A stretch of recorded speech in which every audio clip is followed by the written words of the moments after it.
তালের ক্ষীর বানাতে গেলে প্রথমে তালটাকে খুব ভালো করে কড়াইয়ে জাল দিয়ে নিতে হবে এবং তারপরে অ্যাড করতে হবে পরিমাণ মতন চিনি। তালটা যদি খুব মিষ্টি হয় বা খুব পাকা তাল হয় তাহলে করে মিষ্টিটা কম দিলেও হবে। এবারে আমি খুব ভালো করে কড়াইয়ে জাল দিয়ে নিচ্ছি। চিনিটা খুব ভালো করে মেল্ট হয়ে গেলে আমি অল্প অল্প করে দুধ অ্যাড করব। আমি এখানে 500 ml দুধ অ্যাড করেছি, কিন্তু অল্প অল্প করে অ্যাড করেছি, আমি একেবারে অ্যাড করে দিইনি। বাকি দুধটাও আমি আস্তে আস্তে তালের মধ্যে ঢেলে দিচ্ছি। দুধটা কিন্তু ঠান্ডা অবস্থাতে ঢালবেন। খুব ভালো করে জাল করা হয়ে গেছে, প্রায় 35 মিনিট নাড়তে নাড়তে এভাবে শুকিয়ে গেছে তালের ক্ষীরটা।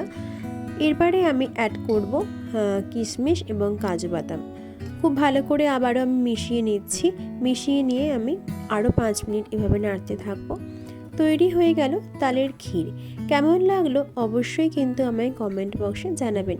ধন্যবাদ।